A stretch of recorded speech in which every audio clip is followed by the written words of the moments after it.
Good morning dear student. पिछली video में अपन ने पढ़ा माल्थसवाद को और आज हम पढ़ेंगे इसका आगे का भाग नव माल्थसवाद। नव माल्थसवाद माल्थस ने नहीं दिया, माल्थस के अनुयायियों ने दिया। जनसंख्या और खाद्य पूर्ति के संबंध में प्रचारित यह विचारधारा है जो मूलतः माल्थस के विचारों पर आधारित है, उनका अनुसरण भी करती है किंतु इनमें कुछ व्यवहारिक संशोधन भी करती है।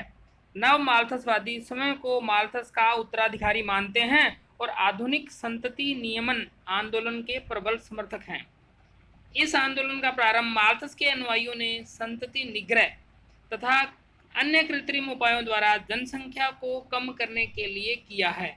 माल्थस के जनसंख्या सिद्धांत के अनुसार जनसंख्या वृद्धि पर किसी प्रकार का नियंत्रण न होने पर खाद्य पदार्थों की तुलना में अधिक तीव्रता से बढ़ती है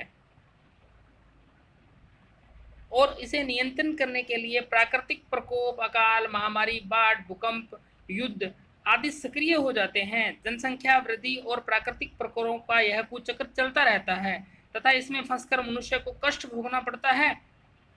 इस कष्ट से बचने के लिए माल्थस ने ब्रह्मचर्य का पालन, देर से विवाह न करना, आत्म संयम आदि उपाय अपनाने पर सुझाव दिया, परंतु वे संतति निग्रह के कृत्रिम साधनों के उपयोग के विरोधी थे। माल्थस के अनुयायियों का जनसंख्या नियंत्रण के लिए संतति निग्रह तथा अन्य उपायों के प्रचार के लिए पाश्चात्य देशों में छेड़े आंदोलन को नव माल्थसवाद के नाम से जाना जाता है। नव माल्थसवादियों ने संतति निग्रह के लिए रासायनिक तथा कृत्रिम गर्भ निरोधकों के उपयोग को अपनाने का जोरदार समर्थन किया।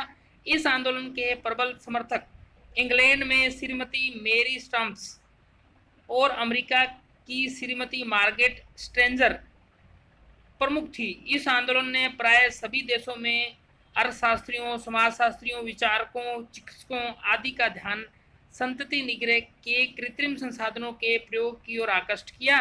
वर्तमान में अनेक देशों की सरकारों ने इसे आंदोलन को सरकारी मान्यता प्रदान की और इसके प्रचार में सक्रिय भागीदारी निभा रही है। भारत इसका एक महत्वपूर्ण उदाहरण है, जहां राष्ट्रीय सरकार परिवार नियोजन के उद्देश्य से संतति निग्रह के लिए विभिन्न कृत्रिम उपायों को अपनाने के लिए जनता को विविध प्रकार की सुविधाएं प्रदान करने के लिए प्रोत्साहित और तत्पर करती है।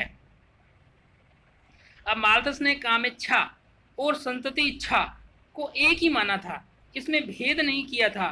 माल्थस और नव माल्थसवादियों में यही अंतर था।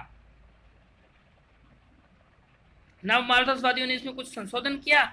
उनके अनुसार कामेच्छा सामान्य वयस्कों को की एक जैविक आवश्यकता है, इनका दमन नहीं किया जाना चाहिए क्योंकि इनमें मनुष्य में मानसिक विकृतियां उत्पन्न होती हैं। संतति इच्छा इसमें भिन्न है, जो मुख्यतः सामाजिक और आर्थिक कारणों से प्रभावित होती है।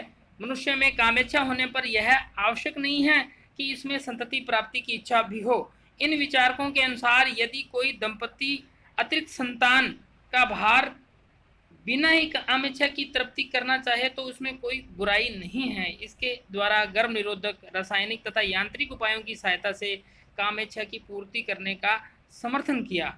नव माल्थसवादी यह भी मानते हैं कि यदि माल्थस आज जीवित होते तो वे इस आंदोलन के प्रमुख नेता होते, क्योंकि माल्थस के समय और आज की सामाजिक, आर्थिक, राजनीतिक और परिस्थिति में काफी अंतर आ गया है। इस प्रकार नव माल्थसवादियों ने माल्थस के सिद्धांत में थोड़ा सा जोड़ दिया, थोड़ा सा पोर्शन जोड़ करके उन्होंने कहा संतति जो निग्रह है इसके अंदर जो उन्होंने जिनका वो विरोध करते रहे थे, क्योंकि एक धार्मिक नेता थे, एक पादरी थे, उन्होंने संतति निग्रह के साधनों का विरोध किया था, जैसे गर्भ निरोधक, रासायनिक या यांत्रिक उपकरणों की सहायता से जो गर्भ निरोध किया जाता है, इनका विरोध किया था। लेकिन नव माल्थसवादियों ने इसे जोड़ा और एक विशेष प्रकार के सिद्धांत का निर्माण किया। विश्व की विभिन्न देशों की सरकारों ने इसे अपनाया। इसे ही नव माल्थसवादी विचारधारा कहा जाता है। धन्यवाद।